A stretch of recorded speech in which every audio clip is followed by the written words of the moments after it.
Hi, everyone. Welcome to this webinar, this session of Reuters Events Supply Chain Europe 2024. Today, we're together to discuss strategies to deliver a high-performance supply chain. This webinar is going to take about an hour. My name is Maria Villablanca. I am the co-founder and CEO of the Future Insights Network, and I will be moderating this panel. Over the course of the next hour, we're going to have what I hope to be a really exciting conversation. And it's going to work a little bit differently than usual webinars because I don't like to leave questions to the end. So I'm going to ask you, our dear audience, to please ask questions as and when you feel like it, and we will try to get those questions ASAP.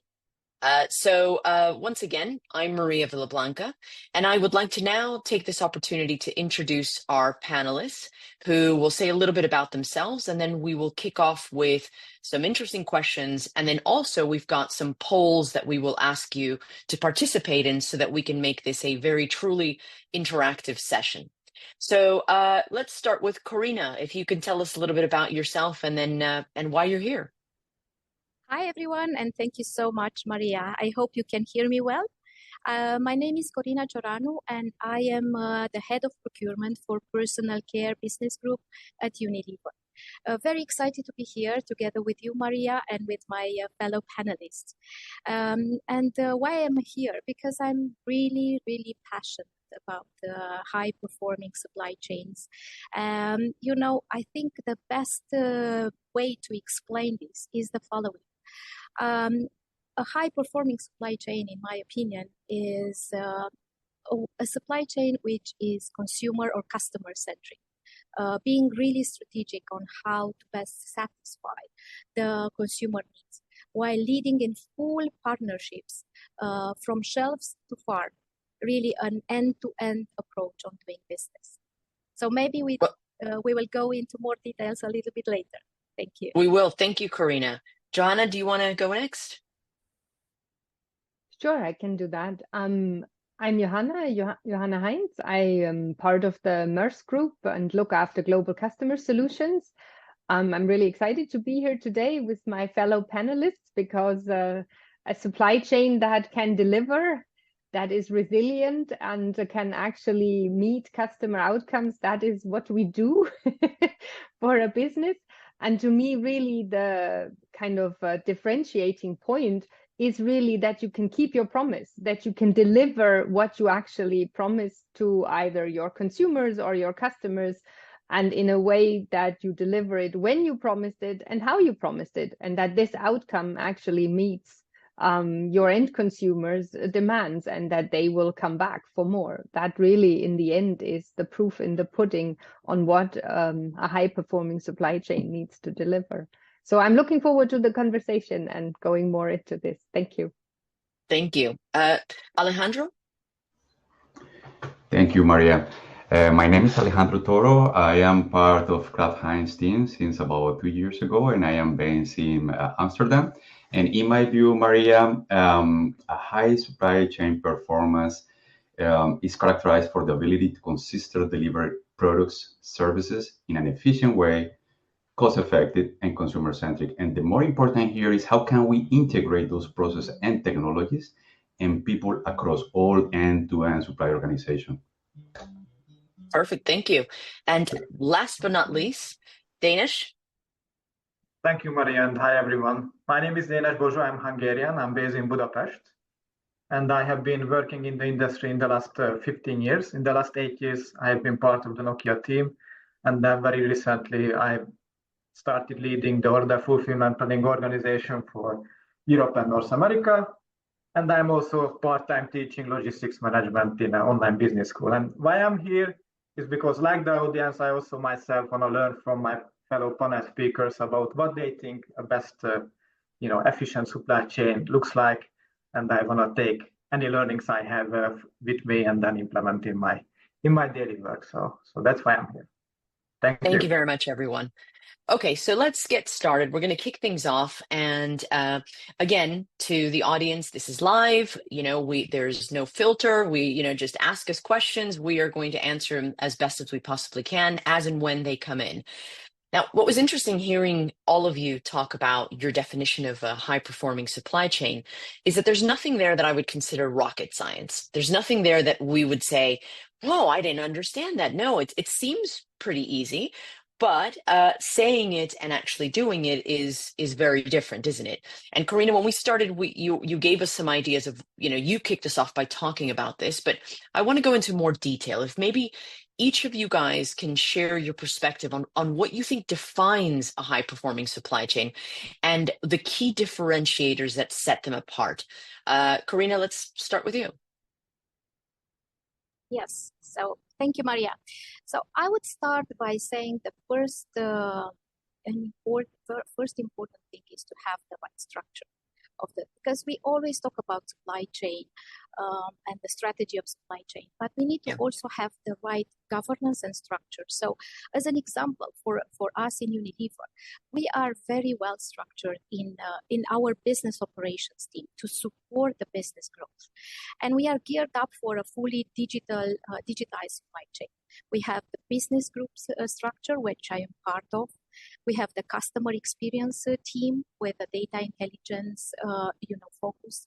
We have the procurement team, global procurement team, which is leading in partnerships to create the fuel and to support the growth. Then we have the enterprise services and IT team, which is supporting the process innovations and the data and automation and scale. And of course, and super important, we have the capabilities team. So we need to continuously build the future fit capabilities. I think when we think about that, we need to start with the right structure and then, of course, to drive the right strategies.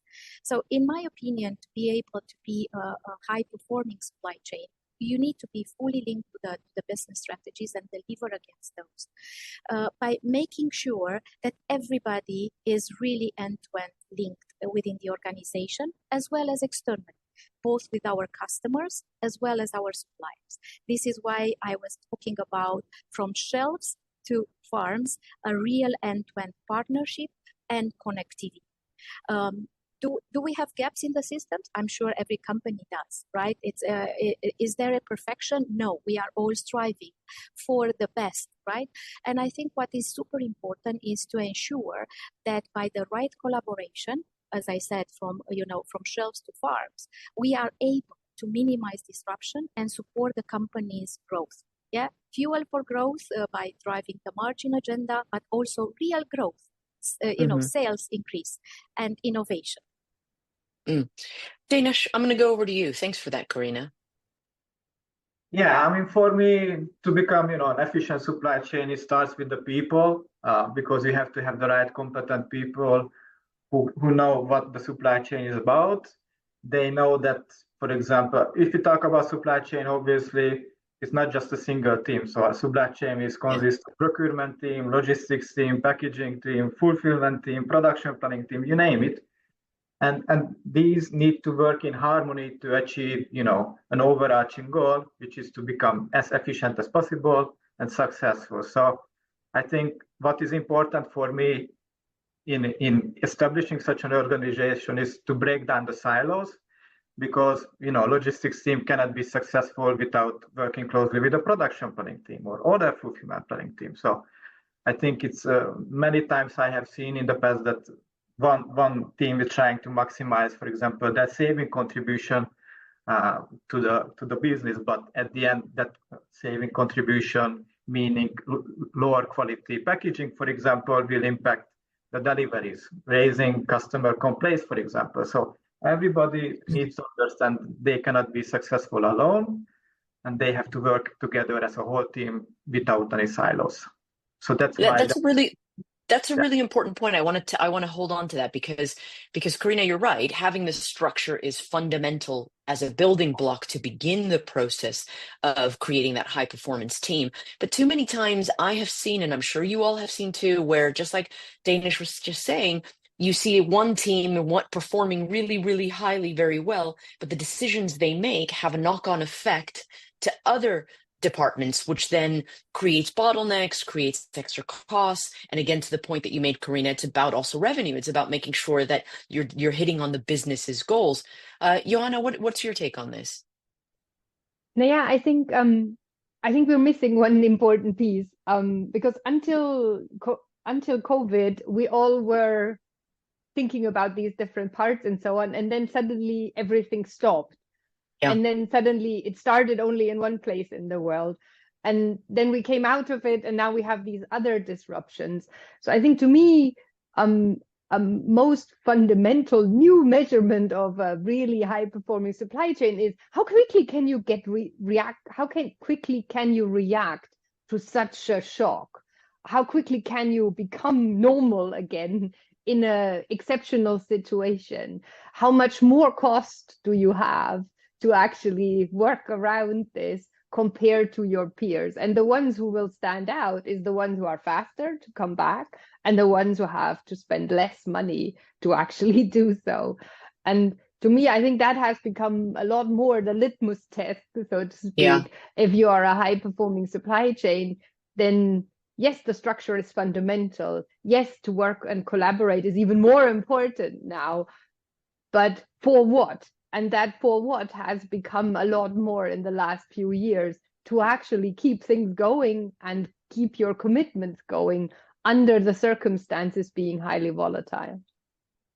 Alejandro, I'm going to go to you because you're sitting here shaking your head, and I'm thinking, for someone in your position as well, that you probably get to see a lot of this, a lot of this in terms of the adaptability to the crisis at hand to then deliver to your clients, whether they are customers or suppliers, et cetera. Maybe get your opinion on that. But fantastic point, Johanna. I think Johanna Denez and Corina bring amazing points. And just to summarize, collaboration is super important. We have to be integrated across the entire supply chain. And Johanna just mentioned super important, and is resilience. How can we absorb the shocks? How can we quickly react? Just to tell you a very quick history, 3-4 years ago, I was based in Singapore, managing the global sea freight team, and suddenly, boom, COVID. Nobody knew me. I received calls every day from the CEO of the company asking how the market is going. And I tell you, information is power. Having end-to-end visibility about what is happening in your market is super important. And this is how today real visibility tools like control towers, Internet of Things, AI is playing an important role in this. And this helps us to become agile and flexible, because it's not about how much information we have, but how you use the information in order on your behalf to quickly react to those unexpected events. So pulling all the themes from all of your answers, we have customer centricity, we have adaptability, we have the ability to weather any kind of disruption. And there are people that sit there and say, well, no, but the disruption isn't as bad as it was with COVID or whatever. For those of us operating in the scenes, there is a ton of disruption still happening on a regular basis. It's about collaboration. It's about the people. Abby, this might be a good time to maybe start launching the polls so we can get an opinion on what other people think might be the barriers to creating high-performing supply chains. To look at here's the poll. So feel free to answer some questions, and we'll revisit some of these things as and when we go. Okay, I want to touch upon this now and maybe go into more practicalities, right? Which is, okay, we've established what defines a high-performing supply chain, but what do you think? How do we actually navigate uncertainty, but also keep down the costs as much as we possibly can?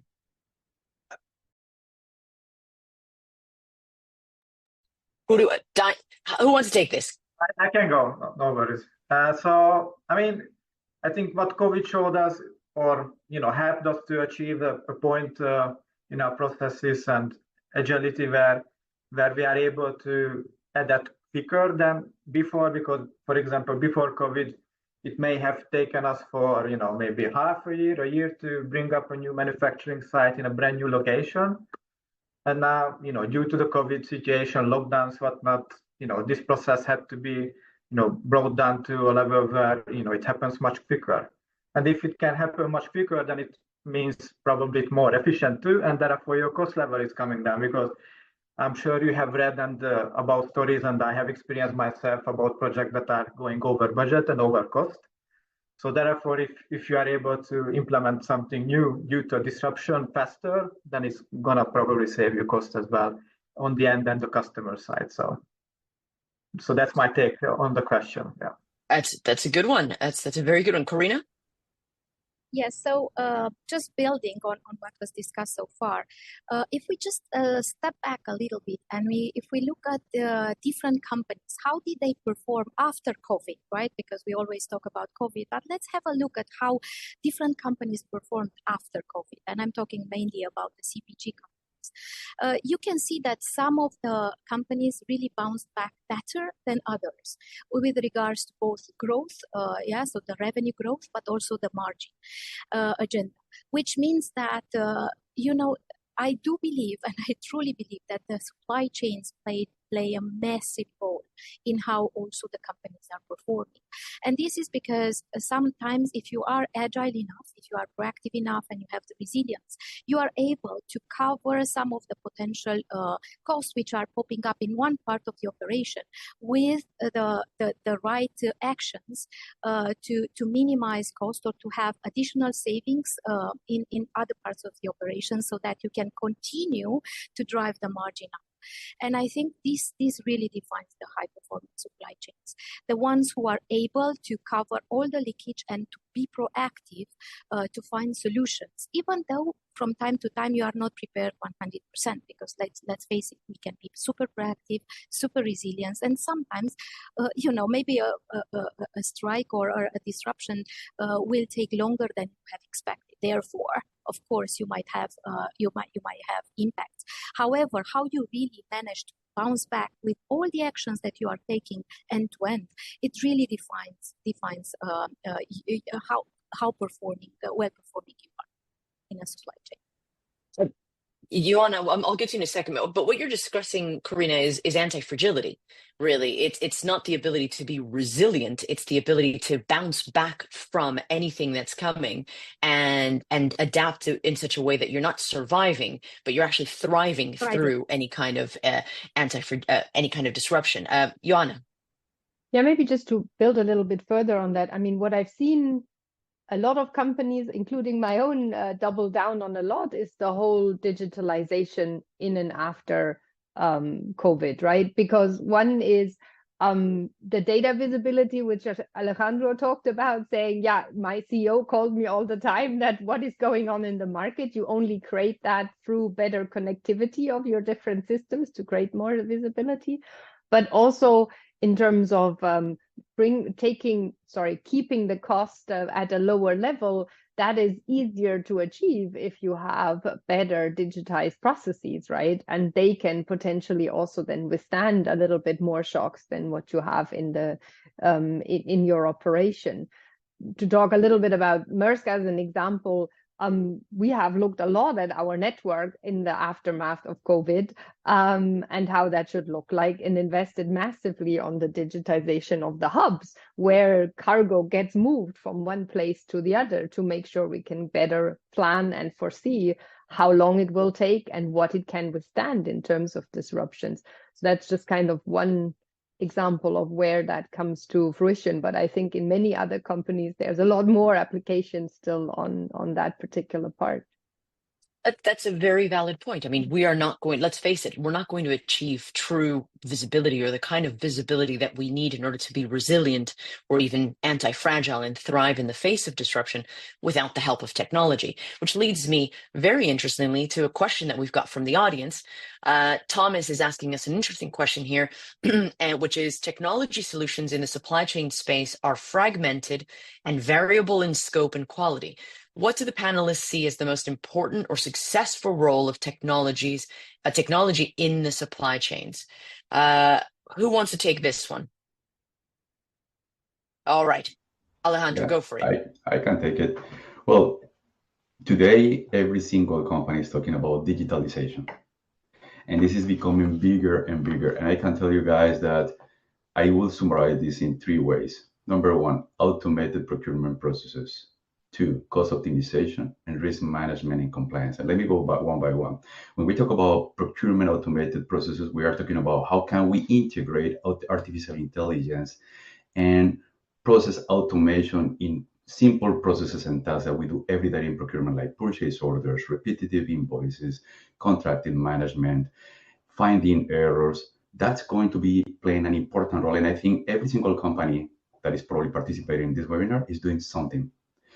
Second, cost optimization.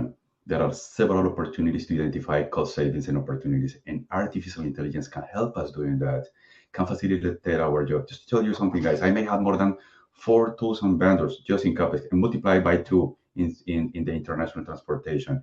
And it's almost impossible, humanly impossible, that you go to the entire database.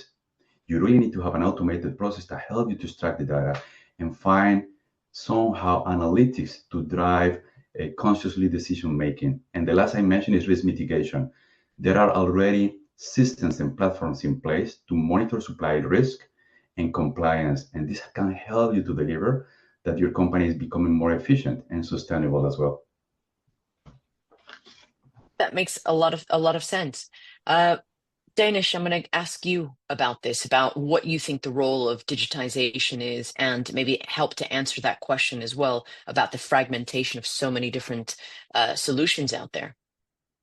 Yeah, I think when it comes to these solutions, depending on the industry that you are working in, for example, our industry where we have a typically low margin, I think solutions comes handy to manage our cost baseline, because if we have a software in place, then it means we don't need to employ, let's say 30 people for all the fulfillment planning, maybe just 10, who is only supervising the system, what the software does and how to do the planning and manage the exceptions. So that's where, let's say, a planning tool could come handy, and could be successful, as Thomas was asking in his question. So, and then indeed, there are many other softwares out there who's offering, let's say, the similar services like Synaxis is doing, E2Open is doing, and we can name other 5 as well. I don't think there are any fundamental differences between them. Maybe the technical IT support behind that each company can offer. Obviously, with the scale, for example, E2Open or Synaxis have, they can allocate more dedicated resources, for example, if we want to bring one of them on board to a company like Nokia. So that's why I think every company could find its fit, because, for example, a much smaller scale company may not want to work with Synaxis, but someone similar to their size when it comes to solution, technology solutions. So I think everybody can find their fit. Also, we don't need to work with big companies if I'm just a small scale company. But I think it goes back to, again, the first point that Karina made. It's about creating the right structure in the business to be able to solve the problems that you have. And that is, the technology piece almost comes last after you've set out the structure, the processes, and the people that you need to drive the kind of objectives and goals to build that anti-fragility. There's another question that we've got here, which is, we're talking of a resilient and an efficient supply chain, but to build one, what are your experiences to deal with the speed of decision making when there is a bullwhip effect, as a panelist also referred to, if a service, logistics, or production starts a project of improvement? Who wants to tackle that one?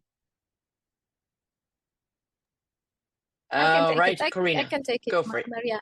So no, that's a fantastic question, and it's sometimes easier to say or to read than to do it, right? To really implement and to drive change. I do believe that in my experience, what I have seen in my previous company, but especially now in Unilever, is the way of bringing people together in order for us to be able to drive decisions and drive actions. I think we have massive amount of data. All companies have massive amount of data, but how do we bring data into value? This is, I think, the right answer to being able to be more resilient and also to be more agile, right? So using all the data, and this is linked to what we discussed previously on technology, how do we take decisions from the massive amount of data that we have? So use AI in the best possible way to make yourself being more agile, to be able to take quick decisions, and to be able to move forward. to be able to understand the implications of your decisions. I think this is also very important when we talk about removing silos, right? Because then implications, and if you take a decision from a procurement perspective, you need to ensure that the implications are very clear from an inventory perspective or for the factory. So this is why I'm saying bring the people together, make sure that we work hand in hand and collaborate within the supply chain, and use data in the best possible way to take the right decisions. And then the technology which is used by every company, each of us can decide. And I fully agree with everything that was said before. There are lots of options. Everybody's doing lots of pilots, but just take the decision what is the best for your company. Yeah, I think one point doesn't define the for all is not generic for all. So you take your own decision, whatever works for you, and go ahead. That's a good advice, Alejandro. Yeah, I think Corina bring a very important topic, and just to give you an example, guys. And I want to be provocative. How many of us? That. Yes. How many of us have used in the last 6 to 12 months data scientists? And how many of those data scientists ended up doing PowerPoint presentations? That's super important. The capacity to manage data properly and execute it and build business analytics to integrate it in supply chain end to end is there. But sometimes we don't know how to use it. And this is why I want to go to the point from Corina, because considering people as part of the process of digitalization is super important. How can we create something scalable without considering people? We have to focus on change management. And this is a topic I want to bring on board, because it is impossible to integrate end-to-end digitally a company if we don't consider people. We have to train people. We have to uphill the skills, We need to consider those people that have been in the company for 23 years doing the same systems, and suddenly you change it. Yeah, that's a very valid point. Johanna, do you want to weigh in on this at all? I think there's a couple of things. One is, like Corina said, on the collaboration. I think on the technology piece, the most important requirement, so to speak, to implement a piece of technology is, can it speak to the other pieces of technology I have in my company already? Because otherwise you don't get that connectivity and understanding of what is the impact of what I do in my department versus what I do somewhere else, right? So if there's any practical advice, how well does it integrate into the rest of my landscape I already have? And that includes not only the parties inside my own company, but more and more also the parties outside, right? I mean, we're a service provider, so we are dependent on the data we get from other people that tell us either ship this here, do this there, stop it here, and so on and so forth.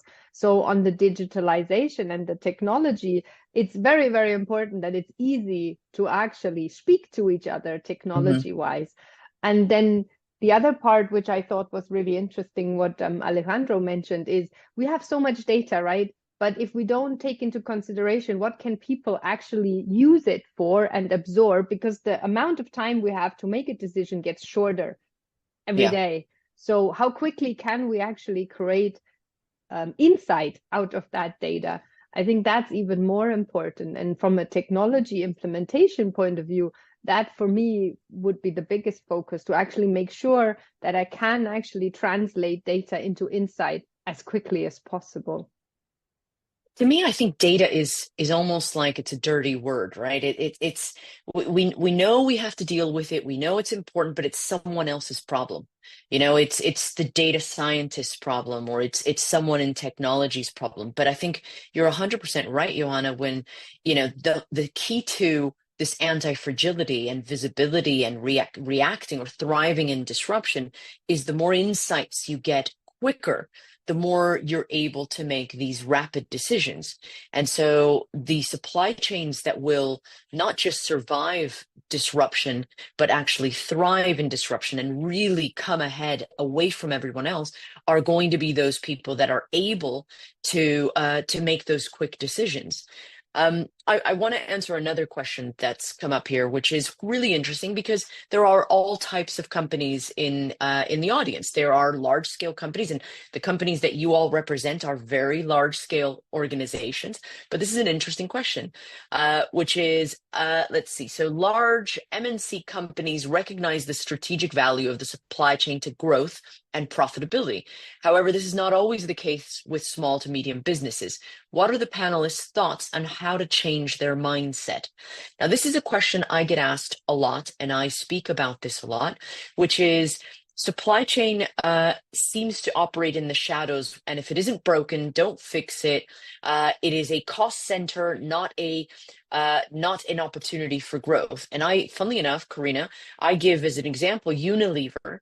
And the way that Unilever changed from removing the word supply chain to actually creating a business operations. They realized that supply chain is fundamental to business advantage, to competitive advantage, to growth, to profitability. So clearly, to me, supply chains kept the world moving during COVID. Supply chains are the biggest driver for opportunity. So how do you explain or answer that question? And Dinesh, no, Corina, I'm going to go to you first because I did mention you, and then I'm going to go to Dinesh to answer this question. Yes, so thank you so much, Maria, and I really appreciate the question because it's super valid. So my answer to that is the following. Sometimes we tend to believe that us, within the supply chain, we just need to support the business from behind, kind of, We need to have a seat at the table at the end of the day. And how can we do that? We just need to start more and more to speak business language. And I know this sounds very easy, but I do believe that everybody working in supply chain has so much knowledge of what we can do to support the business growth, either through innovation, through partnerships with suppliers, for example, or process innovations, or through savings agenda that we can deliver, and this will create a fuel for growth. So what about just moving the conversation from talking about supply chain and the problems that we potentially have and the challenges that we fix every day? So moving the conversation towards growth, towards strategy, towards consumer and the business, we can really drive growth. We can really support the growth agenda. Maybe the conversation will become different at the table, and having a seat at the table, for representing procurement, supply chain, everybody in supply chain, you can really co-create the strategy with the business. And I think potentially you can really move the conversation in the right direction. I agree. And Alejandra, you said you were going to be provocative. I'm going to be provocative too. I think supply chain people get so geeked out, is probably my best way to look at it, on the acronyms, and we're so excited about the term, the different types of languages and acronyms and all this stuff, that we forget to talk about business value and value drivers, and the fact that supply chain can be a value driver. Dinesh, let me get to you.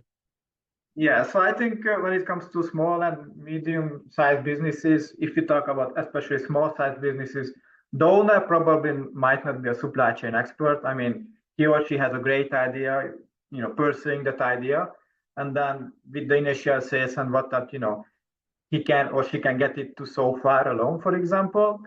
But then to take it to the next step, let's say to become a medium-sized company or even a light-sized company, that person needs to either require that knowledge about supply chain himself or herself, or hire someone who already possesses that knowledge. So for example, when I was teaching logistics management, many of the small business owners actually attended on that course because they wanted to gain, let's say, more knowledge about that particular subject. And we cannot really talk about logistics without mentioning supply chain. So I think the reason why they struggle is simply because they lack the skill set, lack the knowledge about the importance of supply chain, because you can have an amazing targets, what you want to achieve with your business if your supply chain is not geared to take you there, right? So I would rather think it as a knowledge gap than technology or whatnot. So 100%. Alejandro. Yeah, thank you. I want to make an analogy here because I like the point from Corina. Our CPO once told us, guys, we need a seat on the table. So if you are not invited to the party, you knock the door and ask them to invite you to the party. And I told my team, maybe they don't invite us to the barbecue, but they will invite us to the drinks, and then they will see the value, and then next time they will invite us to the party. So going to the point now, I believe there are no big or small problems. There are big companies, small companies, but all of us approach the problems in similar ways. And I have to tell you, one of the more important things to become, to change the mindset is first, we have to shift from cost efficiency, to long-term value creation. Number one. Number two, we have to be less reactive and more proactive. As Corina mentioned before, we have to learn from what happened in COVID. I don't know if we are going to be alive during the next pandemic. Hopefully there is nothing happening, but we have to learn. We have to be more proactive, building our business contingency plans. We need to become more consciously about where the vendors are geographically, and we have to stop working in silos. We need to improve a lot of collaboration. This is something that in my incumbent company, we invest a lot, collaboration models. And how can all of us play a role together in a specific initiative and don't let the ball in the middle? Then nobody will kick the ball. And at the end, we have a problem. So I think just to summarize, there are no big or small problems. There is just problems. And it's just approaching in a structured and conscious way the situation in order to deliver, as I mentioned before. Supply chain is a fundamental part of business value, and I think all of the recommendations that you all make will help any organization, whether small or large, to be able to explain the value of supply chain and bring the conversation closer to that. I want to ask another question. We're getting good questions from the audience, so I want to keep asking them. How can we improve our supply chain to better meet customer expectations and enhance satisfaction? Joanna, I'm going to start with you on this one. That's ultimately what all supply chains are supposed to deliver, right? Customer satisfaction and keep improving that. Now, yeah, I think there's a host of things which can kind of contribute to that. We started in the beginning, I think, with to deliver what we promise and the need for having a certain amount of foresight, meaning visibility and also then options to react if it doesn't happen like this. So I think one of the things from an improvement point of view is actually to be better prepared for what if we have to deliver from somewhere else, or being more agile in and around where I hold stock. And kind of plan with this optionality earlier on to kind of make that improvement happening. At least that's what I see a lot of our customers also kind of asking us for, to say, okay, how can we become more flexible before we make that decision from where we deliver, or when we actually make that decision from where we will deliver that, for example, in terms of stock holding point. There we go. Yeah, that's that. I hear you on that. There's a question, sorry, not a question, more of a statement from someone, which is that they don't think data is the problem to building resilient supply chains for the future. There's plenty of data available. The problems of non-resilient supply chains are more related to disruptive events, Red Sea crisis, strikes, weather issues, capacity storages, etc. To protect supply chains against these types of events requires strategic thinking and collaboration, both internal and external. I think we can all agree with that, and it resonates with what we're saying, what we've been saying. I'm going to take this opportunity now as well to share some of the results of the polls. So we had well over 75% of people responding to the polls, and it gave us some interesting answers, which I can't put on here for you, but I can tell you what they are.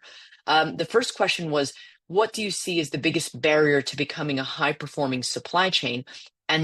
But with the biggest barrier was lack of visibility across the supply chain, followed by insufficient collaboration with suppliers and partners. And that's an interesting one. I think there are no companies that have this perfectly.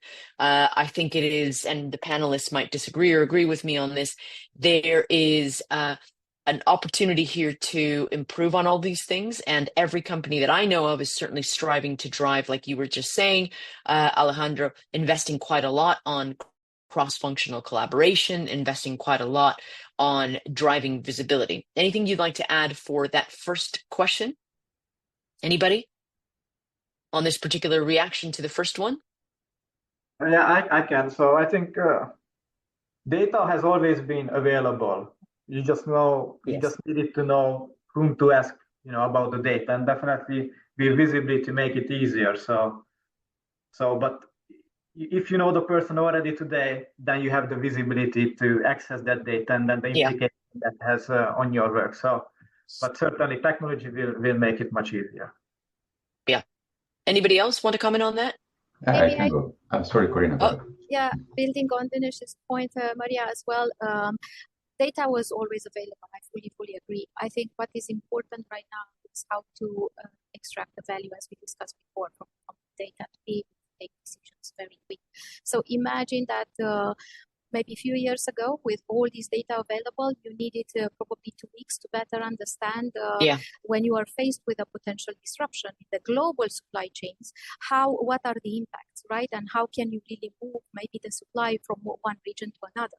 And with the same data, but now having the opportunity to have, some, let's say, AI-powered tools to be able to get in 10 minutes the same information, imagine how quick you can take the decision just to move the sourcing from a place to another to minimize the disruption. So I think it's very much dependent on how you use this data and what kind of tools you can use. As I said before, each company can take their own decisions about the respective tool, but use some tools in order to make sure that you have the answer with regards to the information, the value, in minutes, not in weeks, and then you take the weeks to implement everything and to avoid disruptions instead of just taking weeks to get the more value from the data. Yeah, that makes sense. Alejandro, and then Joanna. I was actually thinking exactly the same that Corina. We are 100% aligned because data is there. It's what you do with the data and how you quickly react. And I call this about agile and flexible. So in building on the point of Corina, because it's very good. We were everybody happy, having an amazing life, and suddenly, boom, COVID. What do? You don't expect it. Nobody's expecting a pandemic. 3 years lockdown. The companies that managed to survive through that period were super agile, flexible. As Corina mentioned, they shift gears into different regions looking for vendors. I remember shipping raw material from one country to another in order to secure the production, the manufacturing. I remember having machines already purchased, just standing there because I don't have engineers in order to be able to deliver and install the machine and finish the commissioning. And we came up with different approach, with virtual meetings, helping training the engineers at the facility to deliver the vertical startup and integration of the machine. So it's how adaptable are you when the situation and uncertainty happens is what really matters. Agree. Joanna? Yeah, I would probably go as far as to say that it's probably a lot of too much data in some cases, because we are getting so much of it at the moment in such a rapid suspension that the challenge is more for the humans who have to make the decision to actually pick out, okay, which piece of data I'm actually going to listen to and how do I aggregate it or to synthesize whatever is in there that I can actually make a decision. And I think when things happen very fast and we have to react very fast, right? We get often as a human to say, oh, now I need to analyze a lot of different pieces. And I think that's really where the art almost is, to kind of understand, okay, what are the significant pieces of data I need to pick out that I feel halfway secure that I can make a good decision, and to use maybe technology also for exactly that type of support. I was just going to say generative AI will be, very valuable in helping us to select the kind of valuable data that will be used for better decision making. So I agree with that. Let's get to the next bit of the poll. There we go. We can now see it. There you go. So number 2, what state is your supply chain currently with regards to becoming a high performer. Now, the majority of people said developing. We are actively working on improving key areas, but are not yet fully optimized. I would be surprised to see anybody that is like, we have implemented absolutely everything. This is a work in progress. Let's go to number 3. What are the biggest challenges in supply chain for 2025 and beyond? It's not surprising here, is it, panel? 51% of our audience said instability and geopolitical economic issues there. Does the panel agree? Would you have voted similar to this? I agree. Everybody? Yeah, I think so too. And then number 4, where are the biggest opportunities in supply chain for 2025 and above and beyond? And going back to what I was just talking about, the use of generative AI in supply chain, which leads us to the very interesting point of technology. So I was recently at I think it was a webinar I was watching where people were talking about generative AI, and the general overarching feeling was, we're excited. We think it's pretty cool, but not necessarily seeing the use cases for it in practice. So what are your opinions on generative AI? I'm going to start with you, Danish. Yeah, so we have started experimenting with Gen AI. Even myself are one of the, let's call myself early adopter in that project. So, and what we use this for is gonna sound very simple. So, imagine if someone, let's say, not a native speaker of English, but we communicate in English because that's our business language. So, for example, Gen AI can make his or her email much more powerful than currently is, because of the level of English knowledge that person has. I mean, communication is important in supply chain. So if you can, pass your message and information on, efficiently and successfully, then it can, avoid any misunderstanding issues in the future.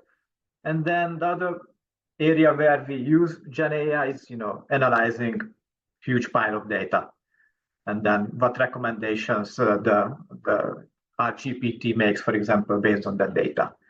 So that's where we are at, and we already been in this project. Sorry, Maria, in maybe 3 months. So we are really at the early stages. Okay. Anybody else want to talk about generative AI? Corina? Yes, I would like to give an example of AI. In fact, we have AI-enabled the freezers, ice cream freezers in several countries. And we can, just on time realize what is the stock level. So in all these freezers, and the distributors get this information in real time.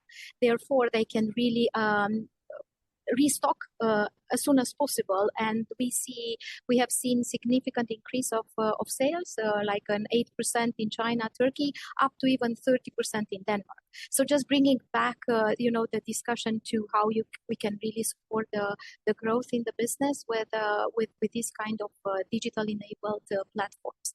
But also on Gen AI per se, in procurement in Unilever, we are working.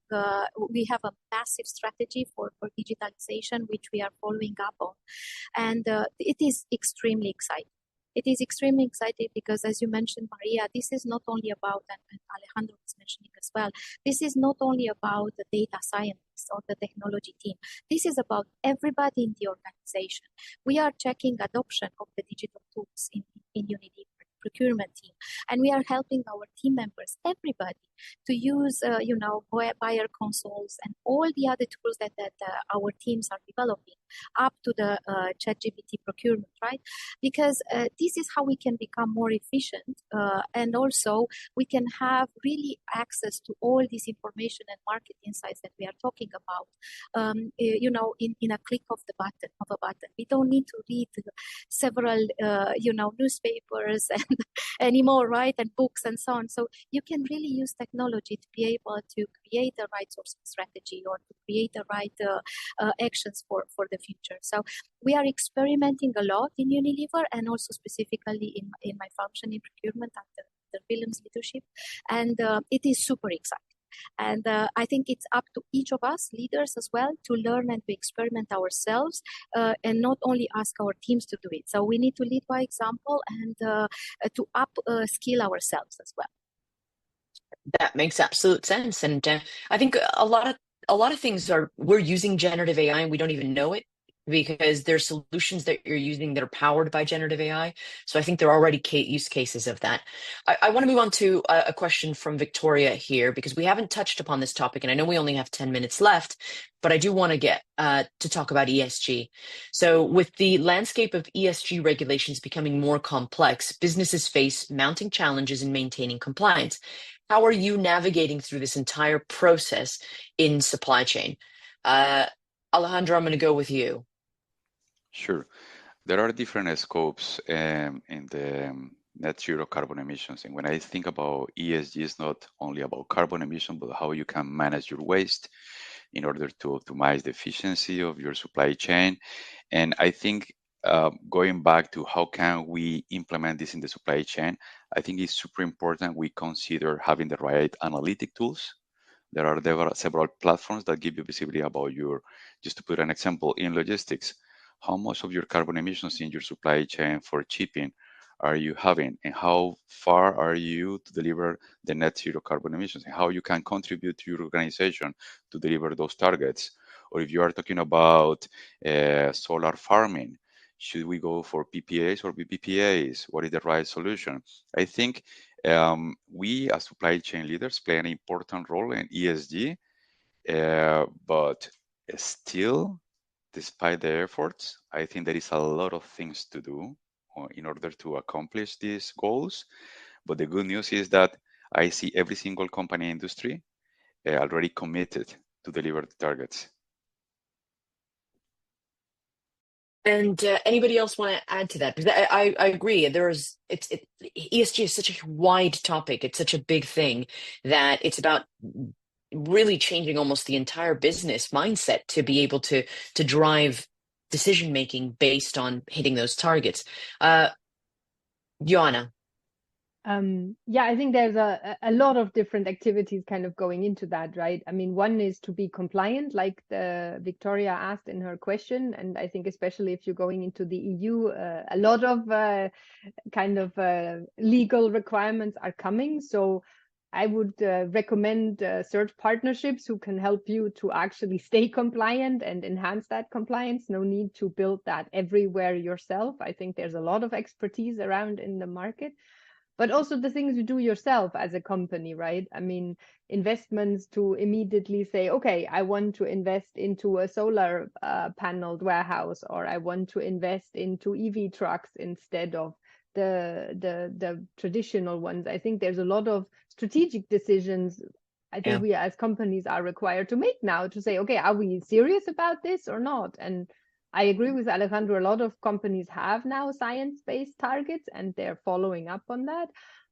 But personally, and maybe this is just me, I think we're still not far enough in terms of pushing this ahead, right? To really make sure we are doing it also still soon enough for it to have an impact.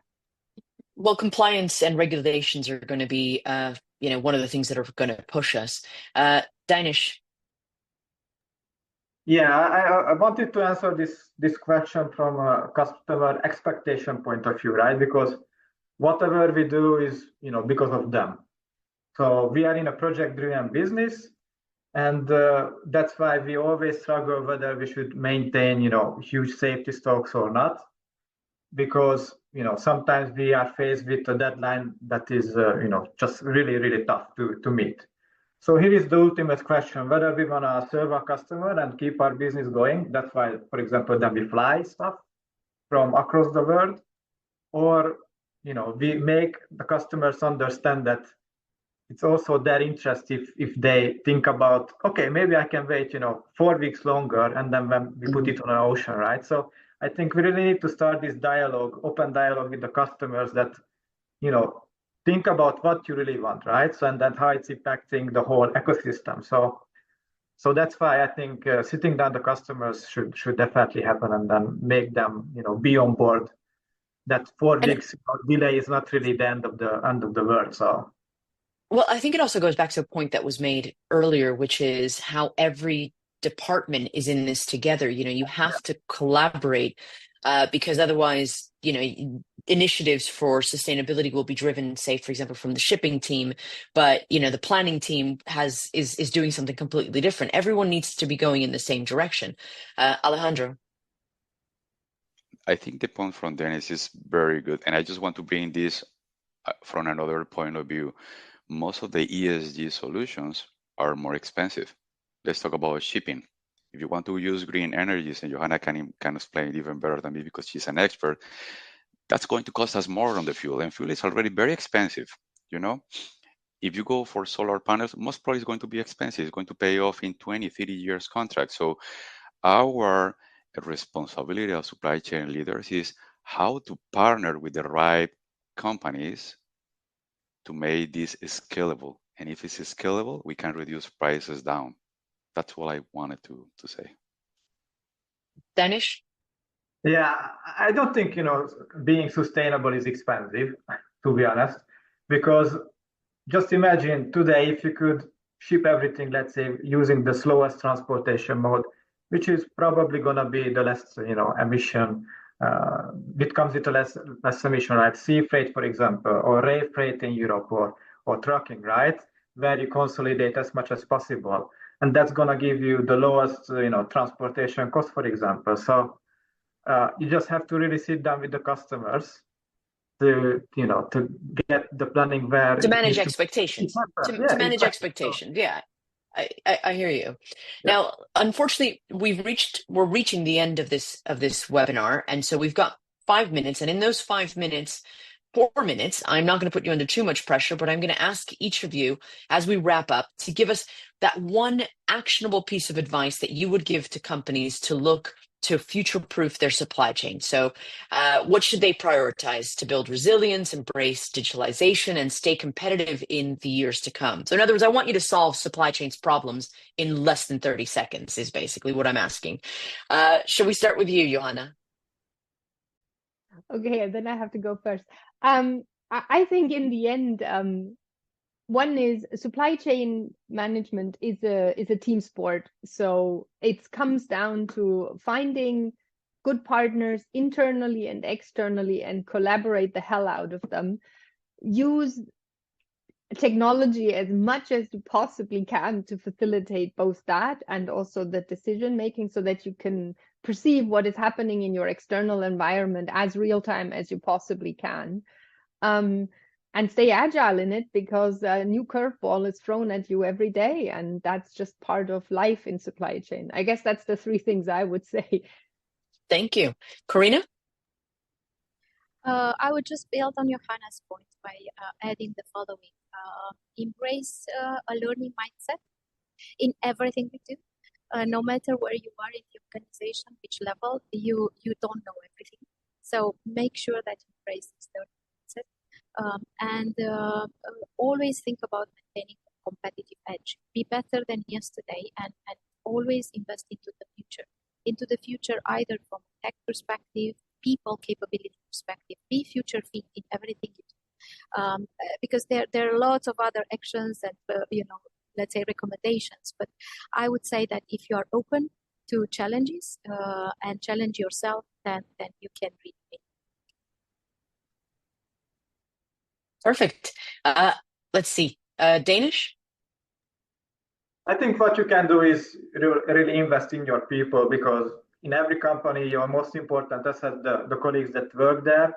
So definitely giving them the opportunity to learn, to grow professionally is very important, because if you take if good care of them, then they also gonna be more happier to work there, gonna approach the challenges with an open mindset. Let's get it done, right? So people are the most important asset. So make sure you treat them well. I think that's my. Thank you, Alejandro.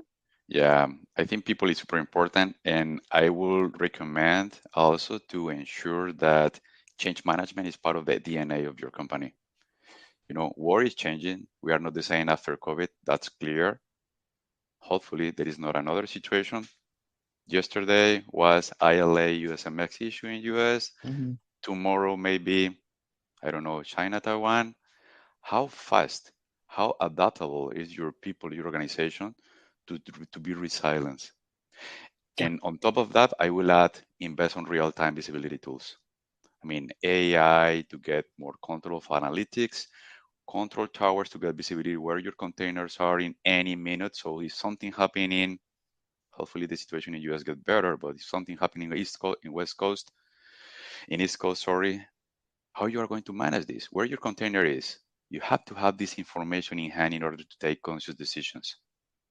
Timely insights will give you better decision making. I think that's really what it boils down to. I want to thank the panelists. I want to thank you for participating. I want to thank the audience for filling out those poll questions. And I want to thank Reuters Supply Chain Events for organizing this webinar. Now, if you are in town in Amsterdam on the 28th to the 29th of October, we will see you at Supply Chain Europe 2024. I will be there. Dinesh will be there as well. There will be a lot of people attending the event, so please join us at Supply Chain Europe 2024 in Amsterdam. Thank you so much for participating. See you again next time. Thank you, Maria. Thank you. Thank you, guys. Thank you all. Thank Bye-bye. Bye-bye. you. Bye. Bye.